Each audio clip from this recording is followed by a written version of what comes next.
Ooh, suddenly soundtracks are here to provide you. Suddenly soundtracks will show you care. Oh, people, the soundtrack inside you with sweet understanding. Oh, with sweet understanding. With sweet understanding. Soundtracks are your friend.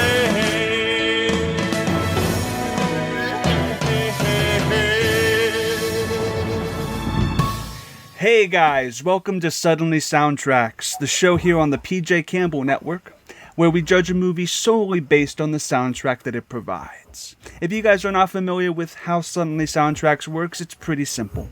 We go through a soundtrack for a movie, track by track, and judge it with distinctive ratings, and judge the movie not by the film, but by the soundtrack by itself and by the songs by themselves. The ratings are as follows. Rockin'. Rockin' is the best. It's the 5 out of 5. It's the best song. Download It. It's 4 out of 5. It's phenomenal. It's a great song, but it's not in the upper echelon. Shuffle It, which means that it's in that in-between of it's okay, it's a good song, it's okay. And then the bottom two are Skip It and a one-time listen. One-time listen is a bit better than Skip It. Skip It means that it's other garbage and it's shit. All right, we're going to be going through Brian De Palma's masterpiece of it's my third favorite musical of all time.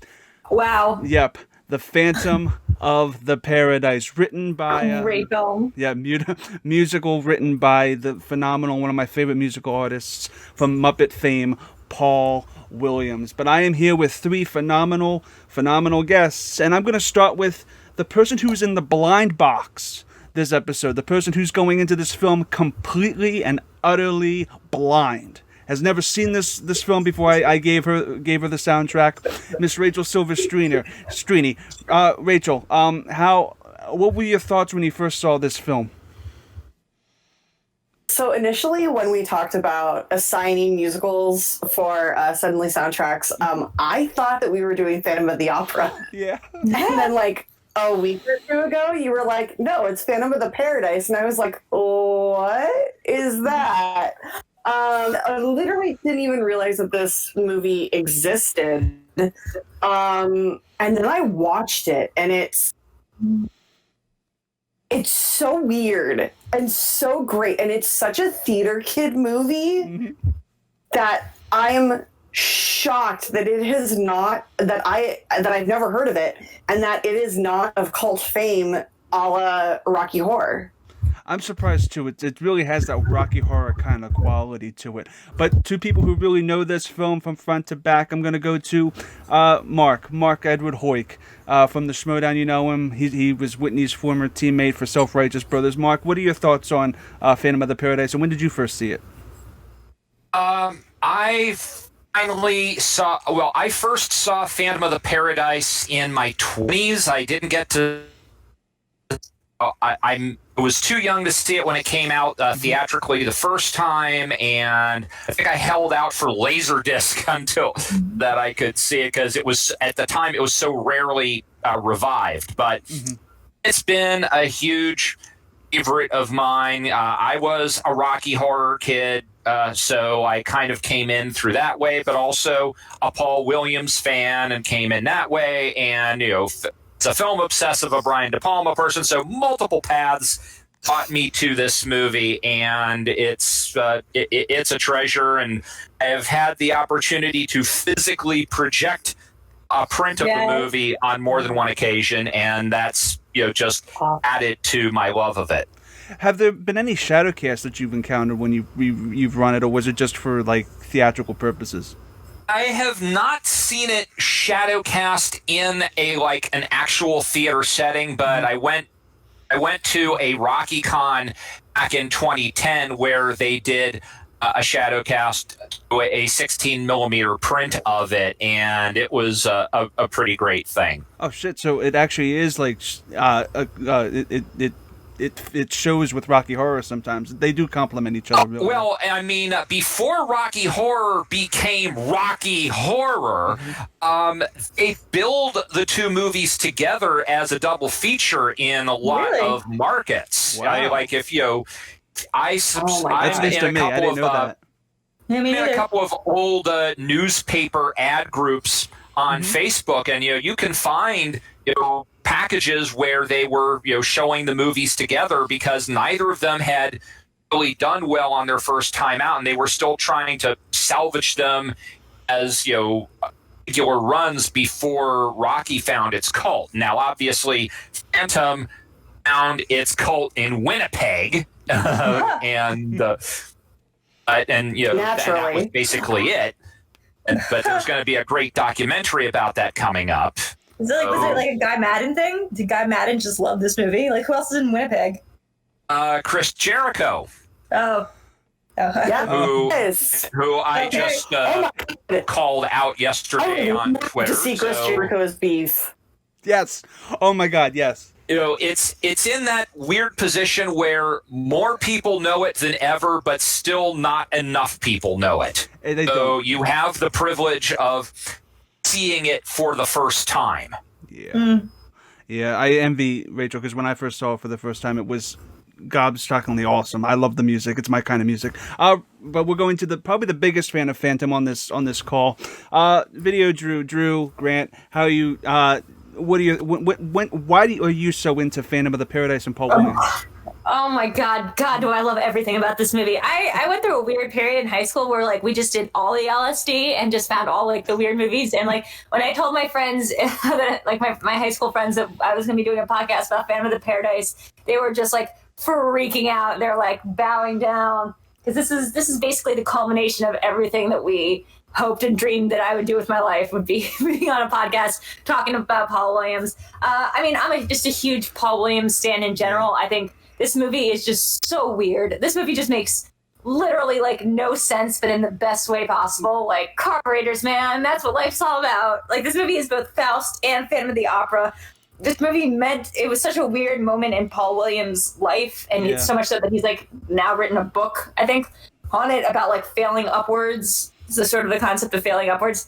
Me and him follow each other on Twitter, and like we've talked before. Like I think that's like a big part in my life that I've been able to accomplish that. Beef. Drew, will you verify something for me? Yeah. I got to meet Paul Williams when I was working at New Art, and we played the documentary Still Alive. Yeah. There are plenty of very nice, kind celebrities out in the world. Paul Williams is one of the only celebrities I can think of when he is in the room, people actively make the effort to be nicer to each other. That he's like the rock and roll Mr. Rogers. That he is such this peaceful presence that everyone doesn't want to look like a jerk in front of him. I mean, I've never actually met him. This has literally just been a Twitter like stand-up that but he'll respond to me on Twitter. He's just like the sweetest guy. I mean, the guy who wrote Rainbow Connection, right? Like he wrote that song. Like you gotta love that dude, right? Like he's amazing. In 2007, shortly after Sherman Torgan had passed away, the New Beverly reopened, and to draw some attention, Edgar Wright programmed an event. It was technically a triple feature, but he only took credit for 2/3 of it. It was the double feature on a Sunday night of Phantom of the Paradise and Bugsy Malone with a bonus midnight show of Ishtar, which he had not seen, so he didn't feel comfortable presenting it. But Quentin did an introduction for it and talked about how much he loved it. And Paul Williams was there, and he stayed through both movies, and he did an introduction to Ishtar. And he was just going to watch the first few minutes, but he stayed for the whole thing. So on a Sunday night at 2 a.m., while people were in bed, preparing for work the next day, we're stumbling out of the New Beverly Theater after seeing 3 movies full of Paul Williams. Oh my music. God. I love it. That's phenomenal. Paul's I love him so much. Yeah. I love him so much. Paul's a phenomenal songwriter. We could get into an entire podcast about his albums. I love him so much. But we're going to go right into the first song of the soundtrack. And I'm going to let Drew give you the honors first. It is Goodbye, Eddie, Goodbye. Little Eddie Mitty, born in Jersey City, started singing when he was 5. Okay, so Goodbye Eddie is sort of like an amalgam of what the movie is actually about, which is a sort of Faustian deal that someone is making. It's sung by members of the Juicy Fruits, which is the house band of this of Death Records. Swan, which is owned by Swan, which is Paul Williams' character, and Goodbye Eddie. It's a song about a singer who has a sick little sister. And he's and it's sung in the third person, so it's sung about some baby singing about we'll remember you forever, Eddie, through the sacrifice we made. You can't believe the price you paid for love. And then it goes about like how he basically killed himself in a car accident while releasing this record on purpose, so his sister would get enough money for her surgery that she needed. And it's a great opening song that makes no sense. And I mean, like, it has no context. Well, respectfully, I think it does make sense because it is specifically satirizing this period of late 50s songwriting where they had, the death song, starting with Teen Angel, Mark Denning, and there were a few other songs like it where it's always supposed to be this poignant story of, somebody who died, they went back for the ring on the tracks and they got run over by the train, or Clarence Carter's Patches, and then the rain came and washed all the crops away. So it's supposed to be a classic sad song. Yeah.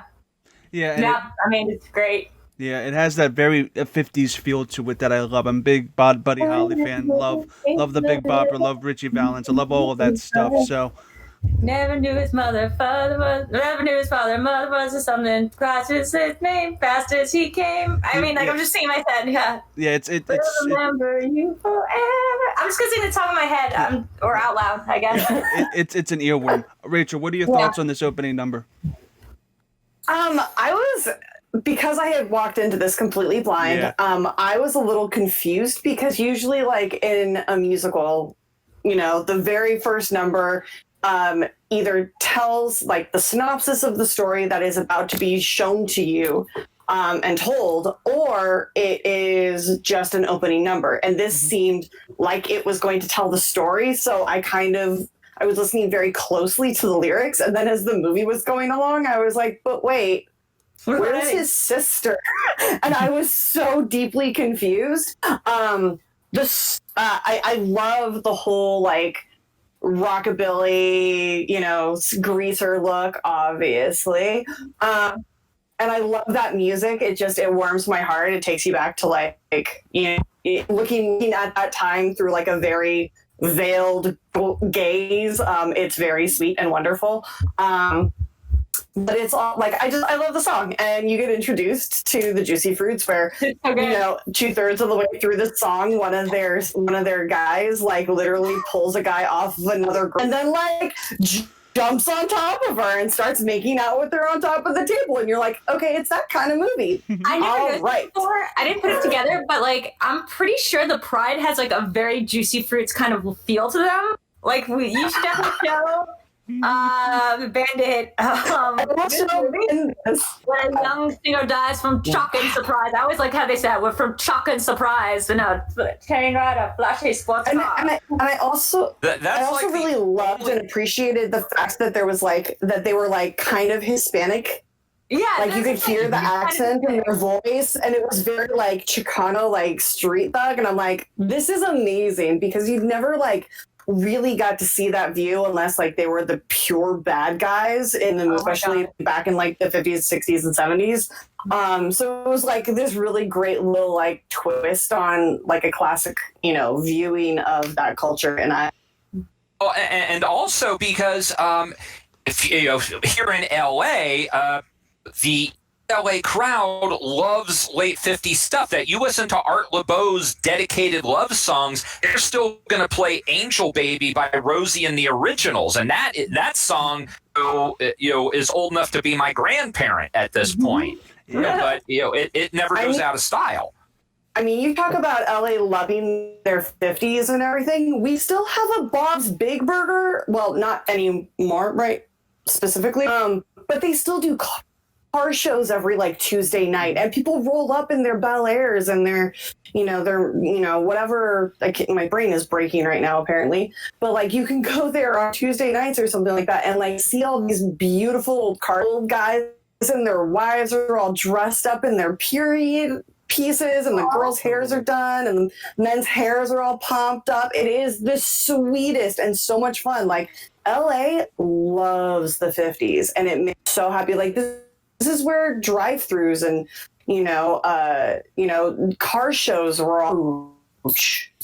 Yeah. However, I do believe this movie is supposed to take place in New York because he gets sent to Sing Sing prison, which I always, as a kid, I didn't know it was a real prison. I just thought it was a funny play on the word sing. But that's New York, right? The whole theater seems like it's set in New York. Yepers. Oh, yeah. So I'm going to go around to each and every one of you. Drew, you first. I'm here. I get back. Sorry, I'm back. Now it's okay. What's the best one? What's number one? What's the best? No, what do you rate it? Rockin'. Yeah, I want to know which one's the best thing because I want to give it the best. Rockin'. It's Rockin'. Rockin'. Rockin's the best. Oh, yeah. Rockin'. Rockin's 5 out of 5. Rachel, what do you give it? I gave it a download, a high download. It's a 9.8 or 9. It's a really good download. It for sure is it's a bop. It's a bop. This song comes on, I 6 chords in, I was like, yeah, I don't know what this is about. I don't know what I'm about to get into, but this is amazing. It's so much fun. I just wanted to swing dance, and it was a blast. It's an earworm. Go for it, Mark. And I give it a 3.5. I personally I'm only being tough on it in the sense of that if I was listening to it with people uninitiated with Phantom, I'd have a harder time explaining it. It would be kind of an inside joke. Whereas if I'm listening to it by myself, I'm fully into it. Yeah. I'm kind of on the agreement of you and kind of in the middle between you and Rachel. I love this song. I really love this song by itself. Problem with me is I'm judging it by the soundtrack, and although the song is phenomenal, it does not give you any sort of sense of what the movie's about. So, and it's a bop. It's phenomenal. It's a bop. I can't give it a rockin', but it is a strong download. I love it. It's phenomenal. But we're going to go on to the next song, which is actually going to be by the Juicy Fruits. I'm going to save Faust for when we talk about Paul Williams' version, and we'll compare the two. I was not myself last night. Lost the fight. My Woody barely running. Come on, let's get it going over here. When I first heard this, when I saw it years ago, I had to wonder if maybe Paul Williams had beef with the Beach Boys, because it is clearly in their meter, but it is such a there's so much shade on them, and talking about. Basically the kind of shade that Prefab Sprout was giving Bruce Springsteen when they wrote Girls and Cars. They were just like, is this all you ever sing about? That being said, it's very impressive in how part of the point of the movie, it demonstrates how can take one song and take the bones and the skeleton of it and configure it into something entirely different that it was never intended to be and still make it work. Yeah. It's a dopey song that, it's still infectious. Yeah, because the one thing we have to mention, because we did skip Faust, is that the bones of Faust, the Faust song that Leach writes, is what they change into being carburetors. So that's, I think, Mark's point. Yeah. Or right. Yeah. When in the movie, basically Winslow's creation is taken from him, and he's thrown into Sing Sing, and like his entire thing was he wanted this to be a solo piano show with him on vocal, and the movie really what I really love about the movie is that it really kind of like Winslow is mad about nothing because these songs A, kick ass, and B, like they're so catchy and they're earworms, like, and we're gonna get to Faust later, but I kind of prefer like these kind of more produced kind of vocal. I prefer this. Upholstery is super catchy as well. Carburetors, man. I mean, life's all about. Yeah. What are your thoughts on it, Drew? I was not myself and I could get things right with apologies of flowers. Oh, wait, that's the other one. I love this song. This song's so great, guys. I mean, first of all, are we basing it on like the tunes themselves or the scene? The song itself. The song. Because like I was about to say, because the scene is also a great scene, great use of split screen, great use of like, you know, if you watch Fargo season 2, like if you like the Fargo TV show, and you like season 2, which is ultimately the best season of the show, you will love this movie. This movie has great use of like split screen, great use of colors and like weirdness. This song, exactly. We've heard this song play in a different context earlier in the film that sort of sets you out for. It's sort of like it's more of a dirge. What are they called? It's more of like a dirge. It's more of a dirge song. It's like, you know, it's more of a ballad. It's sad, and now we have this up tempo version of this. Totally recontextualized it into being a song about cars and like carburetors, man. That's what life's all about. And like we haven't yet gotten to the greatest part of this film, which is beef, but we're starting to edge up into what the Juicy Food beef collaborations are going to sound like, and you know, it's a really great song. It's fun. It's hard for me to see why Winslow's mad about it, but Rachel, what are your thoughts? Thrown into prison. Rachel, what are your thoughts on it? I was so confused when I watched this scene because while I agree with Drew that it's a great use of split screen, it's a great use of it in a technical form, but storytelling wise, it serves absolutely no fucking purpose. So you get super confused, and you're like, I was so at first, like, because it starts off with it like with just the one shot. And at first I was confused because I'm like, wait, those lyrics sound familiar, but like, that's not the tune, but the song sounds super familiar. And then you get kind of sucked into being like, oh, this is a super shady, like shade throwing, you know, Beach Boys song. And then it goes into split screen and you're like, wait, what's going on? Like in the background, like what's going on? And nothing happens that you couldn't watch on one screen. The song.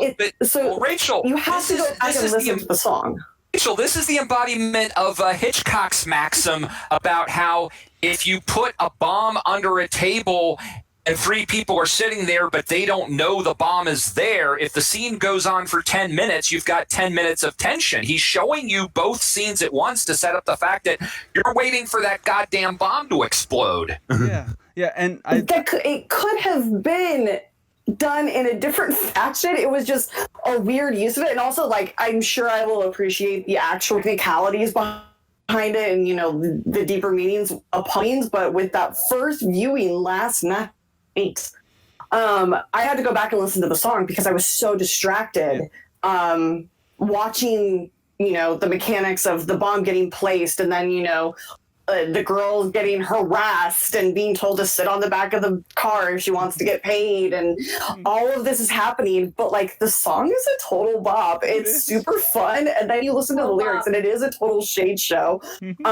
It's fun, but it's super hard to focus on in the movie unless like you know the song already. So it's fun. I really enjoyed it. I do like the fact that I think all of these songs have what Mark, you were talking about how it takes an idea and it takes its skeleton and then fleshes it out in a different and completely weird way. And I love that about all of these songs. So, I mean, Upholstery, you named it after upholstery. Yeah. 'Cause it's a song about a car. Like, it's ridiculous. I love it. And this is why I feel like this is one of the strongest movies for Suddenly soundtracks to kind of discuss, because a lot of these songs really stand apart from the movie counterparts by themselves, and this song is probably the biggest biggest example of that. Upholstery is easily a rockin' for me. I loved it as much as Eddie, but I think I like it as a song a little bit more. And I like the editing too and the film aspects of it. But I'm gonna go to you, Mark. What would you give this song? Well, again, this is a paradoxical in that. Again, I love this soundtrack. I love every song on the soundtrack, but on a song by song basis, I give this a 2.5. That wow. I'll listen to it on my own, but again, like if I was saying something for a friend, I would skip this because I'd have to explain the whole damn thing. Like, see, it's a riff on another song. I would sound like an 8-year-old telling a joke. Yeah, I totally see that. Drew, what do you give it? I just want a downloadable.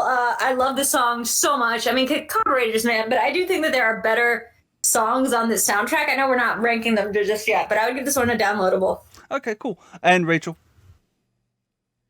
A one-time listen. It's definitely my favorite of it. Like it's a strong 2. I agree with Mark. It's like a 2.5. It's not like just listening to it by itself. I would listen to it, but I'm not gonna like actively put it on or like Yeah. If it plays, it plays. But I'm a big 50s guy, and I love the Beach Boys, so I really dig that stuff. But we're gonna move on to the introduction to Phoenix. Happened earlier in the movie. It basically made a point that Winslow really preferred her voice to sing his songs, and this is her more successful audition, Special to Me. Caught up in your wheeling, dealing. You've got no time left for simple feeling. She dances like my mom in this. She does this whole dance where she's like, I was so Retrained. I'm gonna say this. This is probably my least favorite part of the film because it's so cringe. I feel like it's very cringe. it is very cringe. Rachel, what are your thoughts on Special to Me? Special to me, baby. Special to Me was really, it was again one of those songs that like I had to go back and listen to because she does dance like she's almost having a seizure, which is adorable because she's so cute. Marker fucking rocks this. Yeah, she's great. She's so funny. But again, it's distracting. So you have like just listening to it. It's fun. Like if it showed up, if it's playing, I'll listen to it, and it's I don't know. It's again, I really need to go back and re-listen to all of these. I've been listening to them all day, and I'm still like, how do you describe this? Yeah, this one is definitely. It's kind of a forgettable tune for me. I feel like this is probably my only one time. Whoops, sorry. My only one-time listen. Mark, what are your thoughts on this? Well, first off, I'm shocked that people are describing this as a cringe moment because, this is one of my favorite moments of the movie. She's just so buoyant and ebullient, and I love the freight train dance. I have a GIF of that, and I use it on occasion, where she's just take charge on the mic, and you can see why both Winslow and Swan go all for her, and it's such a peppy and energetic number. It's one of my favorite moments in the film. Oh wow, that conflicts with what I said, and that's awesome. It's good that somebody finds it because it isn't terrible. I just found it a little cringe. Drew, what are your thoughts on it? Yeah, I mean, whenever I watch this, I literally just like flash in my head to like how my mom dances so like cringe is the perfect word for it. I mean, don't wait till time that you be somebody when you weren't working just to survive. It's a good song. It's okay. I would put it on we're not rating yet, but I would shuffle it. Okay, well, I mean, if you shuffle it, I said one time listen. Mark, what would you give this? Well, I give this a 5. This is one of the when I play the CD. This is one of the tracks I always go to. So, oh wow, okay, so you're basically a shuffle it too. That's perfect. Rachel, what do you give it? Shuffle it. Like if it comes on, I'm gonna rock out to it. I also really love the fact that like after her experience at Death Records, which by the way, first of all, love that logo. Oh my god, I want it. I have a t-shirt of that logo. I need that t-shirt. So my first tattoo was going to be that logo that I got at 18, but I instead got a Phoenix tattoo for Phoenix. That's my very first tattoo. Oh, cool. I love it. I love the logo. But like her first experience at the house was like so horrific, and so when she comes out and like auditions again, I feel like that's just her just like flipping Swan the finger and being like, "You're an aggressive, abusive douchebag. Like, screw you!" And she's just rocking out. I absolutely adore her, and I love the song. I'd shuffle it for sure. High shuffle. Yeah, High shuffle. the song is a lot better to me than the scene. Rockin'. But yeah, we're going to go right into, okay, we skipped this at the start, but we're going to get into the two versions. This is probably one of the more famous songs from the record, Faust. And there are two versions. One is where Faust originally sees Winslow for the first time and sees him playing the song on piano. It's the Winslow Leach version. And as I live my role, I swore I'd sell my soul for one love who would stand by me. And then, when he turns into the Phantom, he sort of goes and Paul Williams' character Swan morphs his voice into his own and makes his version of Faust. Like a child who was always poor, reaching out for more, I could feel the hunger growing. Which, Paul Williams' version of Faust is in my top 5 favorite songs of all time. Wow. It is. Paul Williams, yeah, I love this song. I have a lot of nostalgia for it. I used to walk home from work and school just listening to this song because I felt captivated by the lyrics and the mood of the song, and it's very, very chill. And I love Paul Williams' version of this. Winslow Leach's version of this, though, as much as I don't prefer Winslow's version in the slightest. But I'm gonna go over to you, Mark. What are your thoughts on Winslow's version of Faust and Paul Williams' version of Faust? I think I like Winslow's version a little better because it's so spare and honest, and that yes, within the course of the movie, the whole point is that Swan is this master of production value and of sweetening and of adding all of these extra elements to it, and it's still gorgeous to listen to, but I think part of the point of the movie is the fact that he's also, just drowning it in stuff that it doesn't need. And so, I would definitely, I listen to both versions, but I always kind of prefer Leach's just piano version to Swan's, overproduced version. I get it. There is a quality to having like piano only. The piano really does bring out the emotion in Winslow's version. And yes, I do prefer Paul Williams' version because I feel like it's better sung and it's more produced. There is a lot of emotion behind Winslow's version that cannot be underestimated. And I do feel like he did have a right to be mad about the overproduction of his songs. But when his songs are being produced as good as they are, it's really, really hard not to see that. I feel like Paul Williams' version is a bit better, but it's good to have two conflicting opinions. Drew, what are your thoughts on both versions of Faust, and which one do you prefer? I love how you're like that. You think that that's the reason that Winslow's mad. That's sort of the reason Winslow's mad. He's also mad that he was like thrown in prison and his face destroyed, and like he was given like robot teeth and stuff. Like, there's a lot of reasons that Winslow's mad. Not all of them have to do with songwriting credits. I really like the Paul Williams version of the song. There is no denying that like the first time you hear it, it's just like such a deep, empathetic, I was not myself last night, couldn't set things right with apologies of flowers. Like, that song just sounds more like a bop than it does sound like a deep song. And as I've loved my role, so I sell my soul for one love. Sorry, that's all I have to give. Is just what I want to like be singing. Yeah, it's really in my cool. head. I think I sing it as Paul Williams, so probably give my credit to Paul on that one. Cool. Rachel, your thoughts? Loved the rawness and the earnestness of Winslow's version. But I am, super diva and theater kid, and I love the overproduced Swan version too. Like, at this time, I can't pick which one I like better.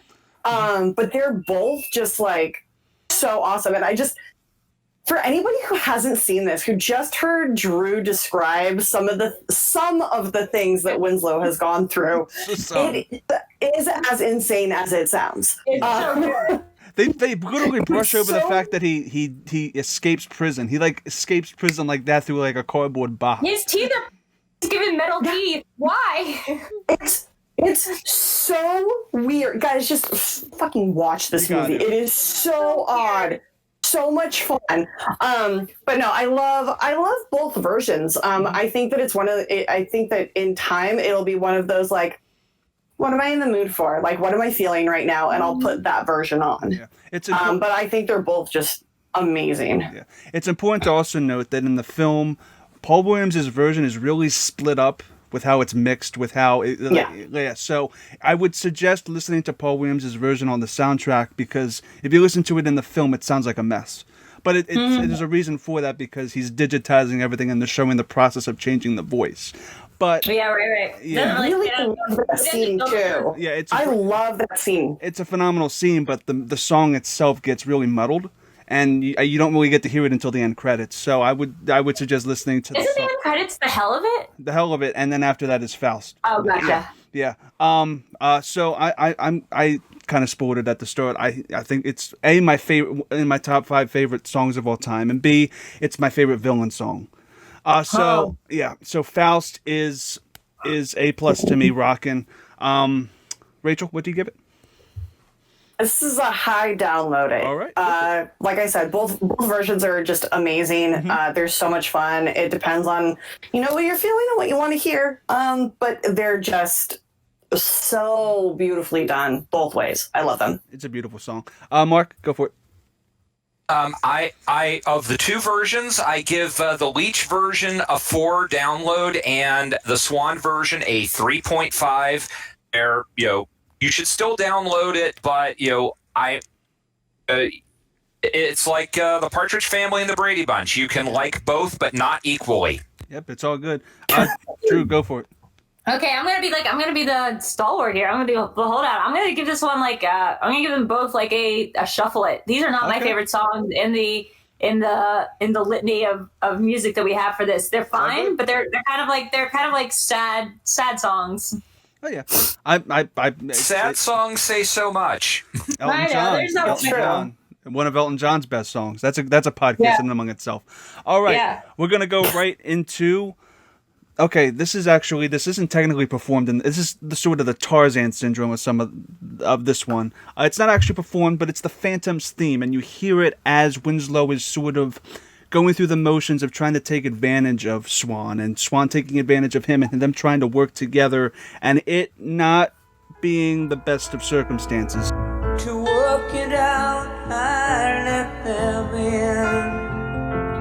All the good guys and the bad guys that I've been. Oh man, come together in me now. We're about to hear the song done much better in a subsequent song. It's such like a forgettable moment of the film that I don't really love this song, but my God, do I love the song that's about to recontextualize that one line. So I give that one a skip it. Yeah, I'm giving, behind the scenes, we all forgot this song kind of existed. The fact of the matter... I didn't. Well, Mark didn't. Mark didn't. I completely forgot about it, and I listened to it again. I still don't feel like this differentiates itself much from Faust and the arrangement of Faust, and I just don't feel like the song really I gravitate towards, so I would give it a skip it. But Mark, I'm going to leave you for last. Rachel, what are your thoughts on the Phantom's theme?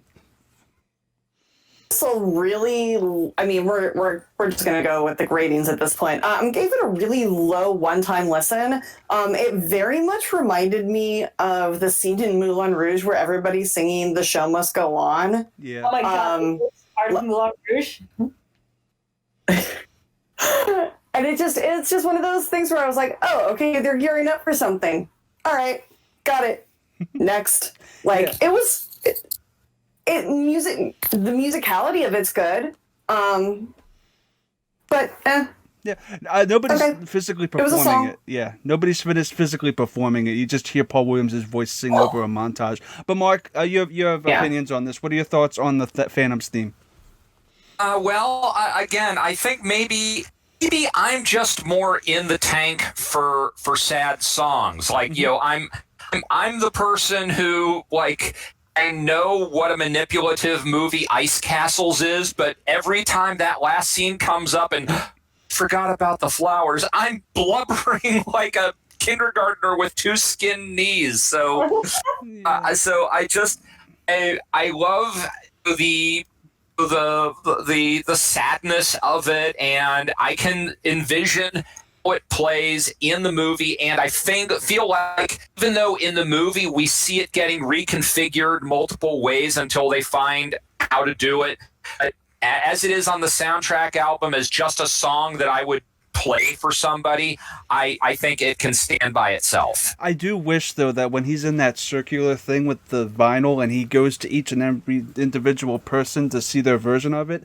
that they put those individual versions like on the soundtrack, because I feel like some of them are better than the arrangement that's on the soundtrack in its entirety.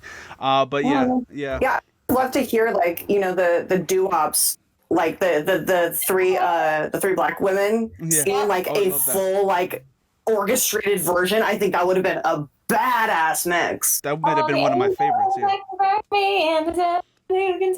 forgot about that part. Come together, me. I mean, I just want the couch. I just want that to be my desk. Just a giant vinyl desk with me sitting in the middle. Sounds fun. It looked epic. So, Mark, what do you give it?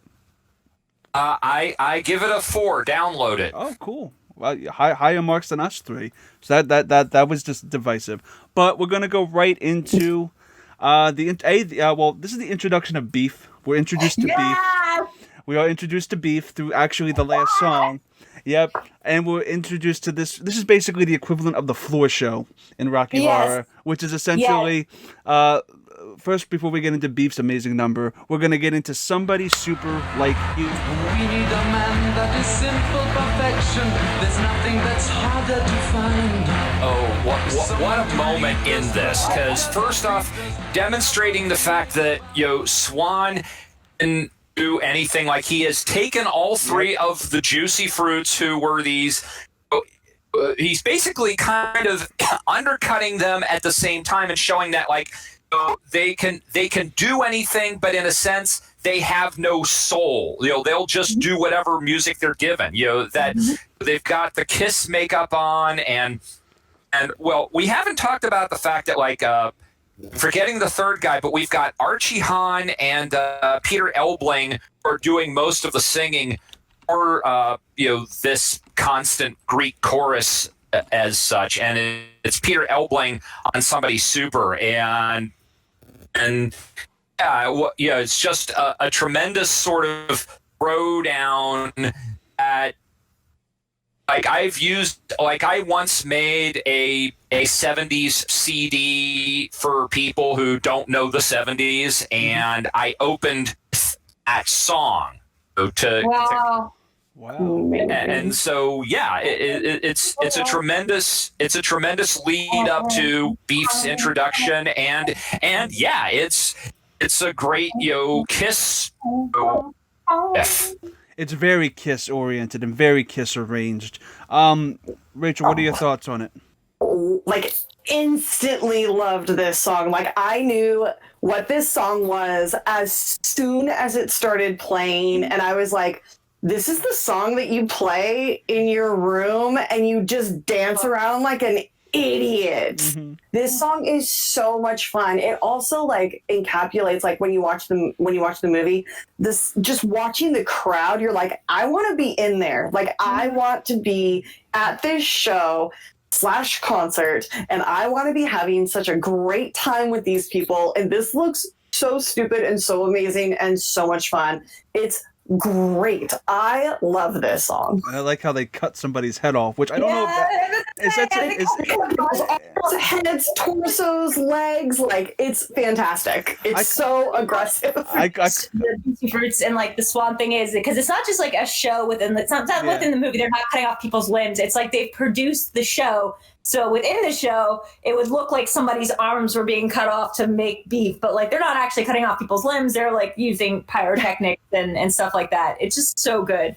Oh yeah. I mean, it also And the design of like the head of the guitars, they were like using the head of the guitar is designed like a blade, so they're like swiping at people and like cutting off limbs from people in the crowd, and they're like pulling the body parts off and like taking them down stage, and the microphone has a blade underneath. It's so fantastic and fantastical that it's just like, you're like, just take me there, just let me go there and have fun. It's phenomenal. I'm just realizing now the opening ballad chords of the song, like the power ballad chords of the song, are the same, I think, as the hell of it, because it's like bow, Yeah. bow, bow, bow, Yeah, bow, bow, bow, bow. There's a reason for that, and we'll get into that in a second. But Drew, what are your thoughts on the song?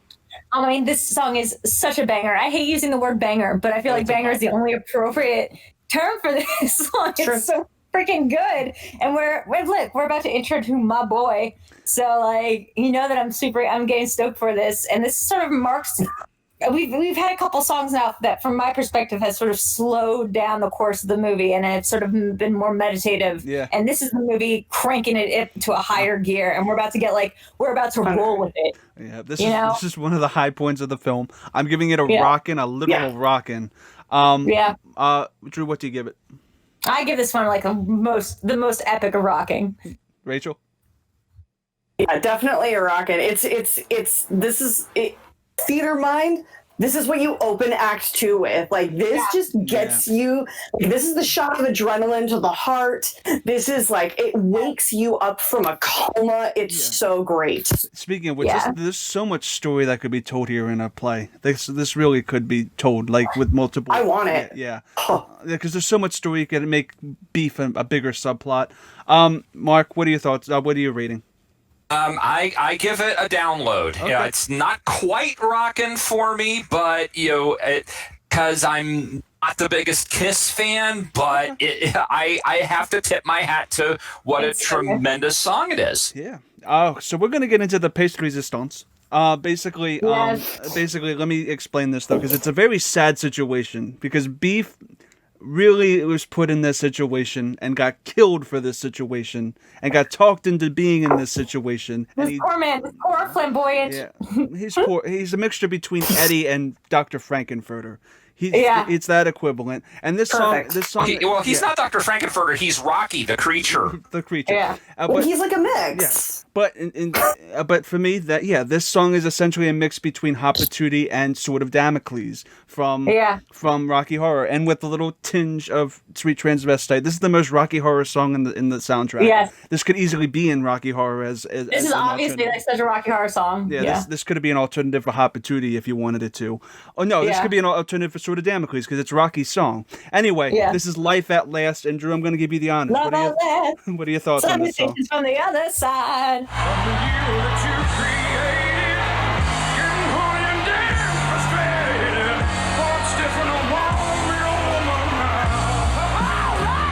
I mean, the greatest thing about this character is how he's presented versus how he acts backstage. Because he does that perfect 70s rock thing where he's so butch. Like, his name is Beef, right? He's butch.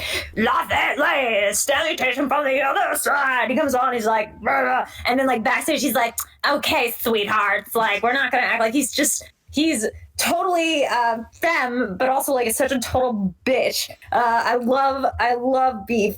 Beef was also the character, like that was like our code names in high school. Like we're all like, calling each other Beef all the time. Like Beef is best. Beef is greatest. This song is great because it is such a false front of a character. Yeah. Like, I mean, it's not like he's not the guy singing the song, but this is like some butch evil devil character, but he's also wearing like a cut off midriff. Yeah. And similar to Eddie, he gets killed at the end of this song, which is sad. Yes. Mark, I'm going to give you electric lightning bolt. With electric lightning bolt. How badass can you be? Mark, what are your thoughts on the song?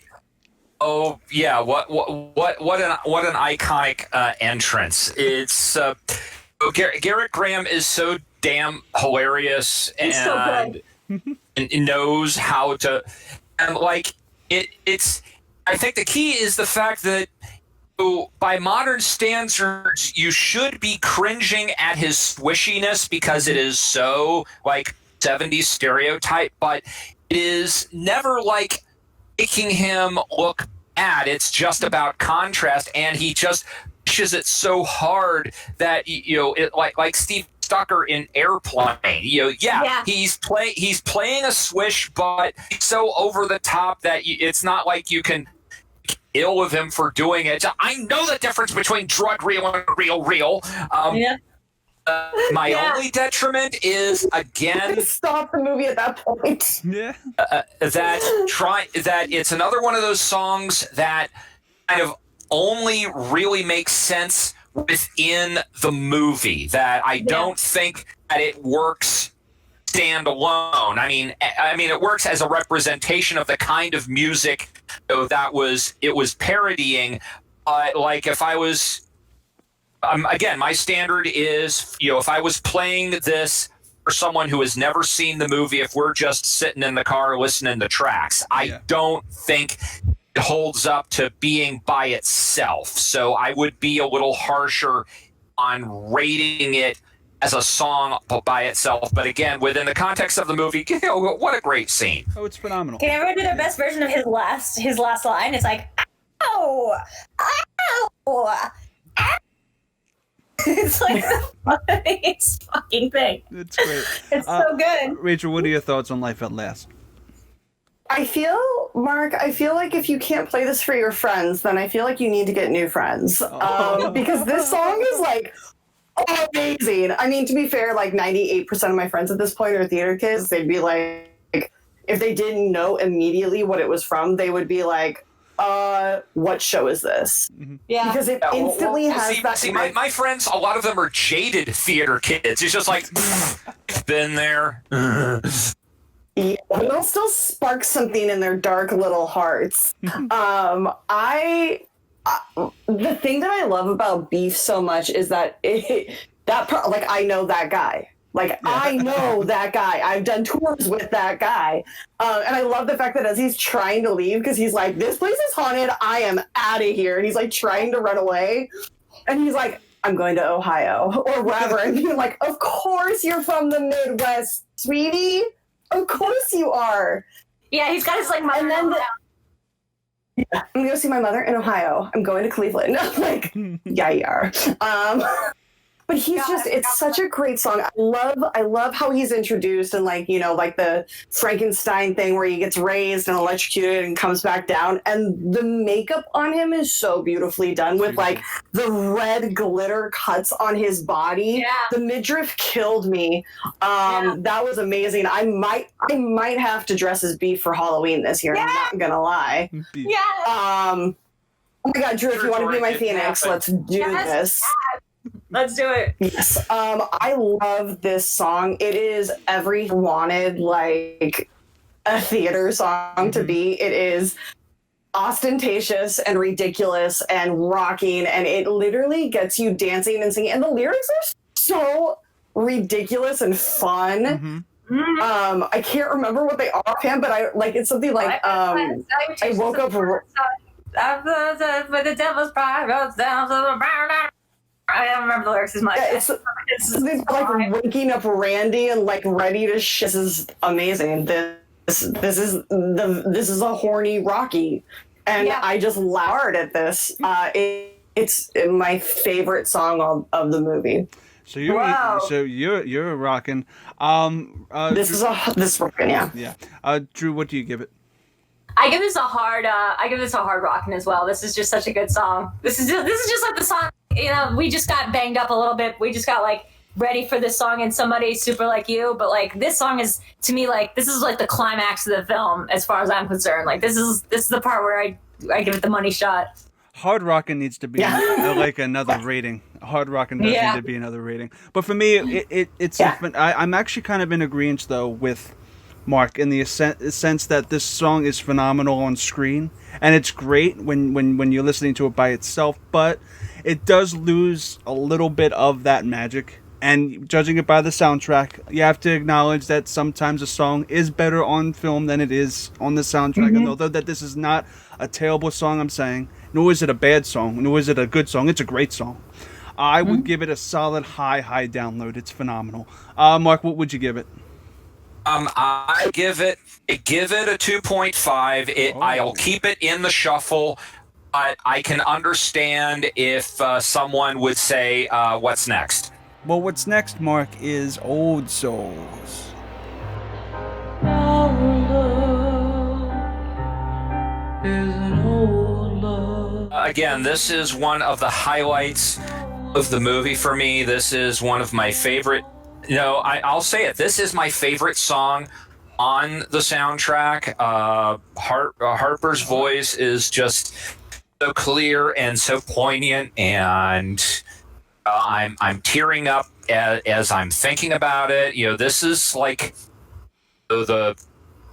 it's almost the dress rehearsal for what Paul Williams would do with something like Evergreen in A Star Is Born, or one of the other love songs that he would write. That it's sorry. This is the power of music, y'all. Yeah. Yeah, that this is a standout moment where it shows that Phoenix really has more than anybody else in the movie than even Swan, and I dare say this might be turning point where he was always planning diabolical things for her, but when he realizes that she could eclipse him, he makes his final decision. Yeah. Mm-hmm. Yeah. This song is beautiful.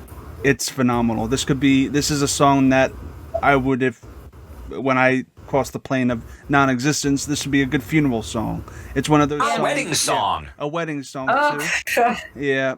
It's just very, very poignant, emotional, really, really well written. One of the best. Drew, your thoughts? Okay, but now I'm just gonna sound like an asshole because I just don't like slow songs that much. Like, this is not my favorite song. This is not my favorite song, but I mean, hearing Mark talk about it, I'm singing in my head. I'm like, it is a beautiful song. It's just not a song that particularly speaks to me, especially because we just have these two rocking numbers that are so like momentum carrying, and now we just slow down. We just slow back down again, and I kind of remember like in my childhood being like, well, wait, like it's almost like, like during sex, so if someone like changes the rhythm and you're like, well, wait, no, it's like almost there. No, it's fine. Never feel ashamed of this. that. Yeah, this needs to be played earlier in the bedroom mixtape than later. Yeah. This is the up song, not the mood killer song. Yeah, this is the mood killer. This is the mood killer for me. Yeah. Rachel, what are your thoughts on it? Fuck, I love you, Drew. This is, I mean, I was so disappointed when like we didn't get the whole show. Like, I get it, it's a Phantom of the Opera thing, and Beef was representing Carlotta, and she had to be killed off or taken out in some way so that Christine could come on and sing. I get it. However, I wanted so much more of that show. I'm like, is there a special release where they just did the Faust show? Because I want that. Me too. I'm fucking playing for that.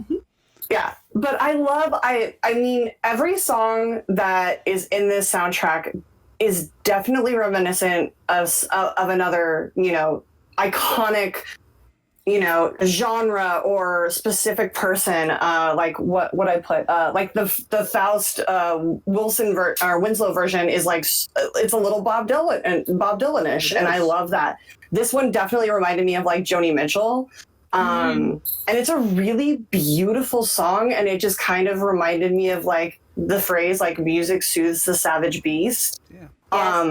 Because like the entire place is going effing nuts. Like, they're losing their minds because like they think that Beef dying was like this amazing feat of technical ability from through the theater, and it's like, no, that guy is in ashes. Like, that's his actual body burning. Yeah. Cool. I'm glad that you think that that's awesome. And so like they literally just like give her the mic and like kick her out, and they're like, go sing. And everybody just kind of stops and sits down, super docile. And she comes back, and like, it is like her realizing her power. So it's a powerful song for the movie. Sitting down to listen to it though, I think it would be one of those, like, if I'm having a really like chill day and I just kind of like want to sit by the window and watch it rain and just feel a little melancholy, I might put it on. But I don't get those days very often because I live in LA. Yeah. So it's good. Rainy days and It's Mondays definitely never a get you great down. song. Rainy days and Mondays always get me down. What about that's a bop too? But yeah, I do want That is bop. to accentuate that in a real life situation when you have a mob that strung up high on rock and roll, the last thing they want to hear is a power ballad. Yeah. But A power ballad, yes, that's not a power ballad. Well, that is a slow, soothing song. A slow soothing song. I know. Karen Carpenter. All right. Yeah, the Carpenters. Yes. That's it. Yeah. Yes. The Carpenters. Yes. Paul Williams wrote like yeah, and he wrote Old Fashioned Love Song for them as well, I think. I love that song. Yeah, that's phenomenal too. So I'm gonna go around. Drew, what do you give it? This is a solid 2.5 for me. I'm sorry, guys. I'm sorry. It's a one-time listen. Rachel? Shuffle. It's like a solid 3, like 3.0. And I'd listen to it probably depending on my mood. Yeah. I guess the two guys on the panel, I'm giving it a rockin'. And I'm assuming, I'm giving it a rockin' too, number 5. Yeah, it's phenomenal. I love it. It's my kind of thing. Now we get into the credits song, which wasn't originally supposed to be a credit song.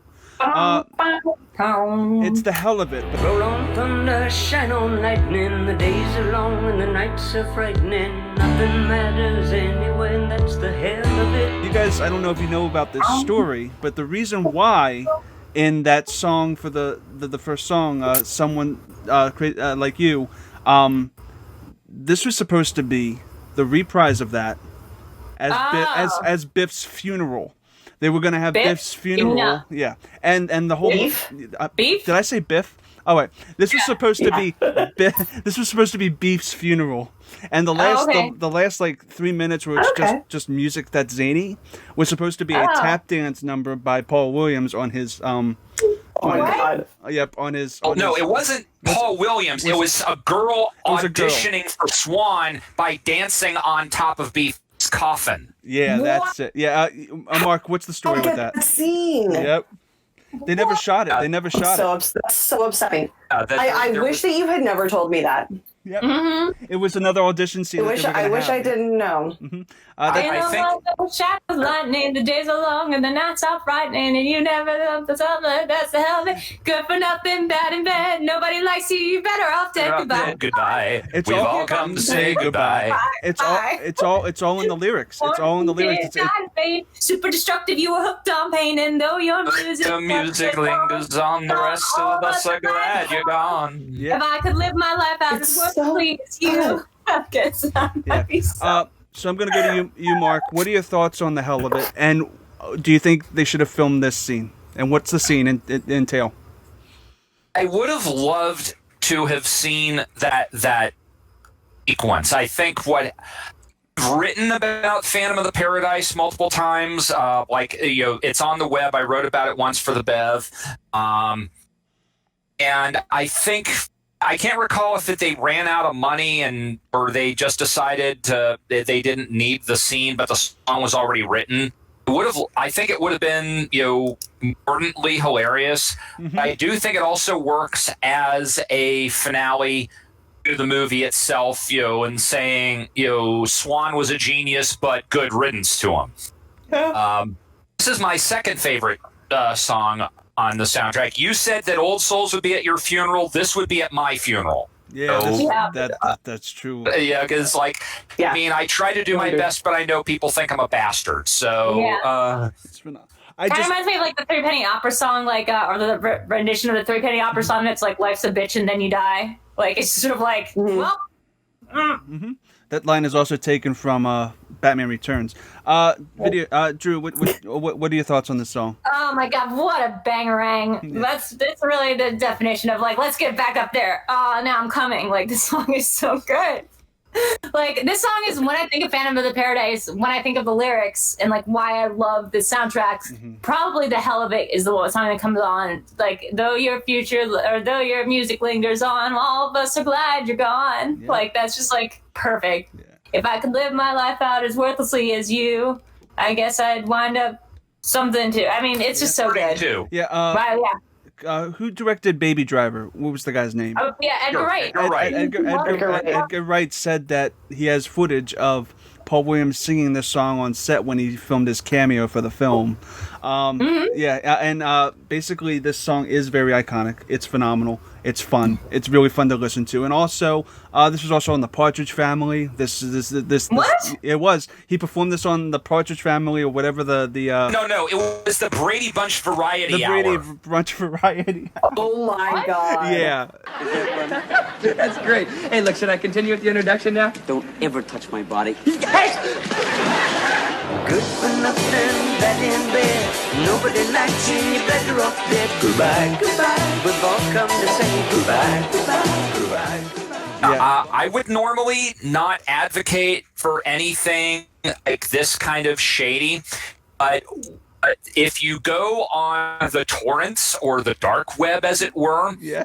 and look for the Dr. Saperstein edit of Phantom of the Paradise, it has integrated all of these inserts of in the movie. The record label was not Death. The record label was supposed to be Swan Song, and Peter Grant sued. And at the 11th hour, they had to optically change it all, even though they had shot everything. But someone who saved all of those cut footages and got them transferred, and someone edited them back into the film so you can see how it was supposed to originally look. Yeah, it's this, Wow. Yeah, that's mind blowing. Rachel, I don't think I went to you about the thoughts in the song. What are your thoughts on Hell of It? Not yet. It is my third favorite. My top three are like 1, 2, and 3. And I love this song. I think it's such a great way to close out the story and the movie. And it's such a great funeral song. Oh my god! Like, for somebody with a sense of humor, like, this is so great. Yeah.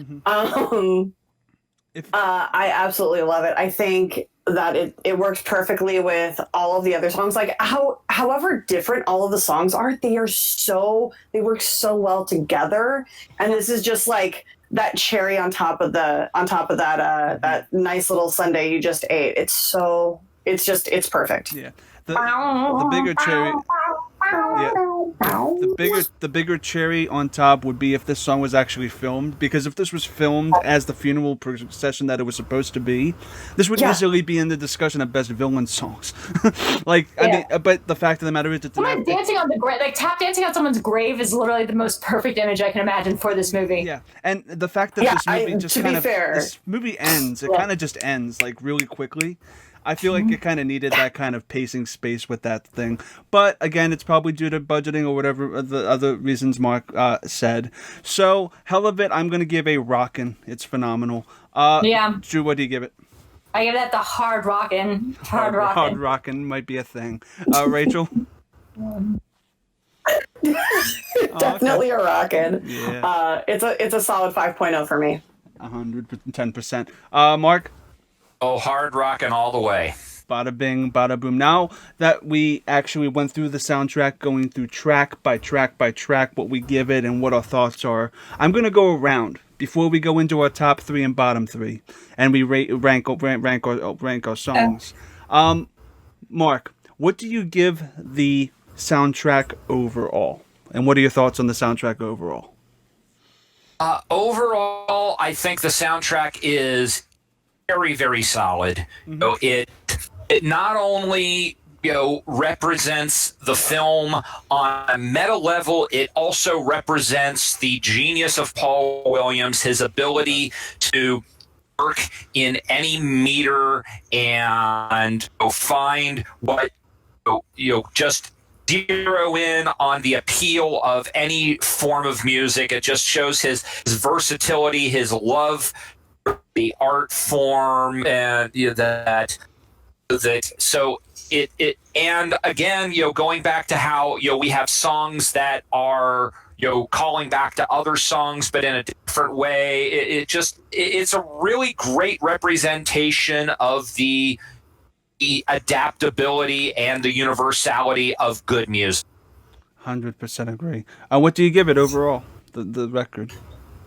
Oh, the record itself, I give it a 9.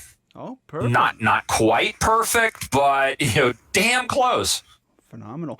Rachel, go for it. What are your thoughts on the record and your rating of it?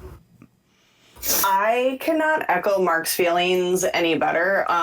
It's so beautiful. Like I just said, it's so beautifully made, and like the songs are so different, but they all work together so perfectly. I'm actually really sad that I didn't know about this before, because I wish this had been in my life for so much longer than the last 19 hours. It's so much fun. It's so outrageous and just kind of like puppy tilt, like, what the hell is going on? And you get to the end and you're like, that was really weird and disjointed and kind of stupid, but I kind of like it. Let's watch it again and see if I like it even more. And then you just fall into just huge love of this. I adore it. I give the entire soundtrack like a 9.7. Just because there's some that are super lacking, but I mean there are so many songs that I can play for friends of mine because they are the way they are and weird and theater people like me that would love to know what the show is. And I can definitely see me playing this around the house just because I want to rock out and have fun. There was surprisingly very, very few songs that we kind of didn't like as a whole, which was very surprising. Now, Drew, your final thoughts on the record? Oh yeah, I mean, look, I love the soundtrack so much. Like I gratefully give over all those brain cells that I could have been using in my adult life for having watched this movie on LSD when I was 16 years old. That is my gift to this beautiful, beautiful piece of art. I'm glad that this molded how I think as a human being, and it shaped my worldview to have this in my brain. A solid. It's not even my favorite musical soundtrack, but just everything about it is perfect. If you can say that, it's both perfect and imperfect at the same time. Sort of like humanity and being a person. I'd give this Rachel. I'd give it a solid 9.6, 9.7.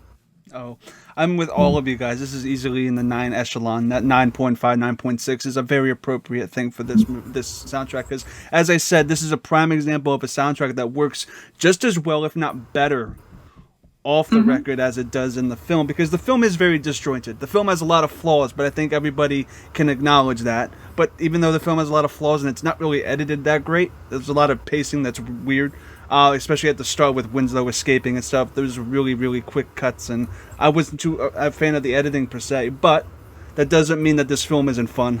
This film is phenomenal. This film is a great time, even though it's not perfect. A good film doesn't have to be perfect. It just has to have a staying impact. And I'm glad that since, Rachel, you were blind coming into this, you discovering this film, hopefully that's exactly what this show is for, to kind of, because I've gone into musicals blind, and when you go into a musical blind, you might find a treasure, and if you find a treasure that's a bop that's in your rotation, and that becomes a part of your life, and that's phenomenal, and it's a great feeling. But we're gonna go I also find it telling that because you guys recommended it, and you guys know me. So when you were telling me about this, I'm like, this sounds weird. You're like, no, you're gonna love this, and I'm like, okay, well, you know me. I feel like I know Drew so much better now for watching this movie. Yes, I feel sad. I feel sad that you weren't sitting next to me singing the songs while I was watching this at midnight, and I was like, somebody needs to enjoy this with me. This is my bop. This is my bop. This is this and Videodrome are my bops. So yeah, and I understand now. And what's amazing is that I think this is the first show in our little Schmodown family space that is actually talking about this film. I think I don't feel like there's a lot of podcasts that get to talk about this or Paul Williams that much. So I'm glad that all of you guys. God, one day, Rachel, it's gonna be you versus me. It's gonna be like the Pride versus the Cuckoo's Nest, and we're gonna get a question, and it's gonna be scores and soundtracks. And I swear to God, it's gonna be what legendary Rainbow Connection singer, and we're just gonna. Hopefully, it won't be a buzz around because we're just gonna have our hands slammed on there. And I swear to God, like Ben and New Tom are gonna be like, "What the fuck? What the fuck are you guys doing?" It's gonna be like in directors. What famous director directed the musical Phantom of the Paradise? And we're just gonna look at each other and be like, "We're just gonna crack up." It's gonna be so good. Because I don't think there's ever been a question. We need to get together and like practice a musical number so that like when that happens, we just like get in front of the stage or just get in front. We just do our little tap on grave. Yeah. 110%, guys. So I'm going to go through each and every one of you. I'm going to start with you, Mark. What are your rankings of the songs? Okay. Well, do you want to go from top to bottom or bottom to top? Bottom to top.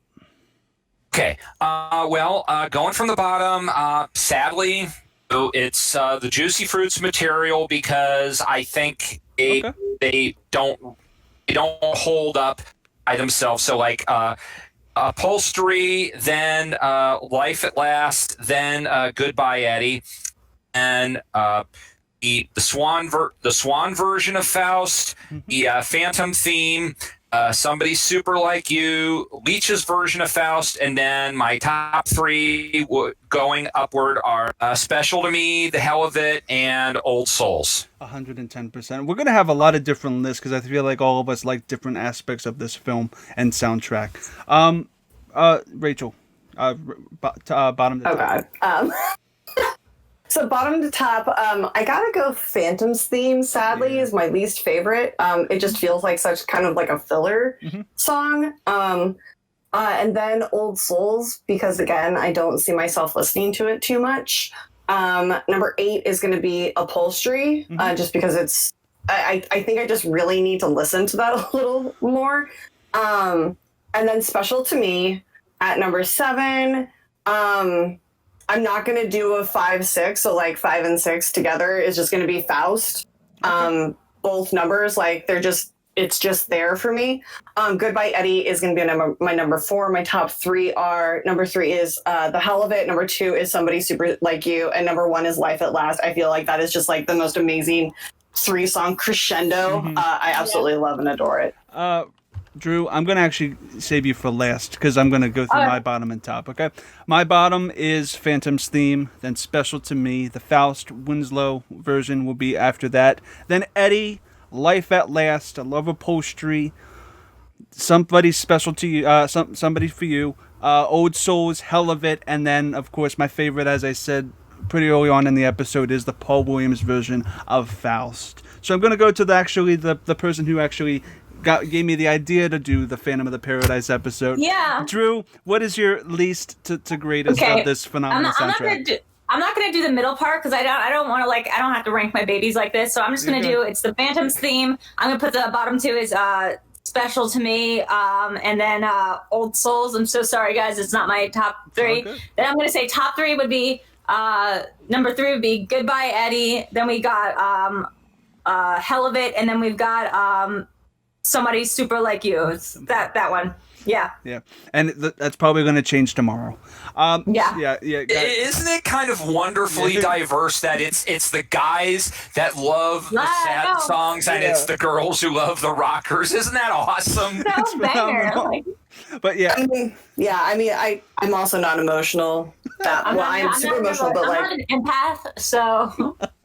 is what it is. I am, which is the funniest thing. Like, I'm super empathetic, but like, I don't know. I will give it to me hard. I will say that each and every one of our lists, I think we all had different top 3s or in different orders, and that's the magic of this soundtrack. It's just so consistent that you can have so many different kind of favorites, and they're all interchangeable because they're all pretty solid. So I want to thank Rachel, Drew, and Mark. I'm going to go over to Rachel. Rachel, where can the good people find you online? You can find me, well, apparently I'm just hanging out here on the PJ Campbell show for quite a long time. So you can find me here a lot. Keep checking back, check their schedule. I'm sure I'll be here at least like once a week for the next month and a half, 2 months, 3 months, 5 years. You can find me on Twitter and Instagram at RM Silvestrini. I have a weekly show on YouTube on Thursdays at 7:30, between 6:30 and 7, called Music, Movies, and Mayhem, where we discuss movies, music, and our mayhemic lives. So I have a different guest every week, so check back and see who I have. Yep. It's great to have a music podcast in the same space. It's phenomenal. Mark, where can the good people find you online? You can find me on Twitter at THE_HOYK, the phonetic pronunciation of my name, because everybody gets it wrong when they see it spelled. I also write we're down for the moment, but I've written a lot of articles for the New Beverly blog. So if you go through your archives, you'll find a lot of my stuff. And I have a sporadically updated, but a lot of essays that I'm personally proud of at my personal blog, which is The Projector Has Been Drinking at projectorhasbeendrinking.blogspot.com. Perfect. That's great. What a great Tom Waits reference. Oh, Perfection. Not Rachel. Drew, where can the good people find you online? Like anywhere with the @VideoDrew. So YouTube, Twitter, Twitch, Instagram, everything. I think I'm almost, if I haven't hit the 1,000 yet, I'm like a couple tens off from hitting my 1K marker and then being monetized on YouTube. So go to YouTube /VideoDrew. Check me out. We have a show Mondays and Thursdays. We have Video Chronic Pop Culture Quiz, where me and Nerd Chronic do pop culture quizzes on movies and TV shows and stuff. And Tuesday night, so that's when we're filming. So tonight I do Cinema Bias with Alex Mack, where we kind of shove movies down each other's eyeballs and make each other watch movies that might not be in our cinema wheelhouse. So we're doing that. I also do Twitch Sings, which I hopefully will see all of you at some point in the future, which is Friday night over on Twitch. It's called Video Karaoke, which is literally just us singing karaoke. Oh my God, There's like an app. There's an app you download. It's called Twitch Sings, and you just download it, and you can join me on video karaoke. It's really fun. You'll never get rid of Chris. Yeah, I do, man. Yeah, I love singing. Chris Engel is like killing it, though. Like we've had Roka on. We've had so many people. It's really fun. That's phenomenal. That sounds so much fun. Guys, you can find me on Twitter and Instagram at ChrisClug8788. Those numbers mean nothing. But for Rachel, you can also see her on Suddenly Soundtracks. If you watched our recent episode of Top 10 Villain Songs in Mary Poppins, you can see Video Drew on our channel. She was on the watch along for Rocky Horror, and she will be on with us for Shock Treatment with Bibbs and Whitney. And Mark is going to be on a future episode with myself as we go through the album Bat Out of Hell and go through an album track by track. It's going to be fun. And make sure to check out next week's episode. It will be The Hunchback of Notre Dame with Abby Friel, Evan DeGraff, and Adelaide Spence. From Mark, from Rachel, from Drew, and from myself, we say to you, keep rocking.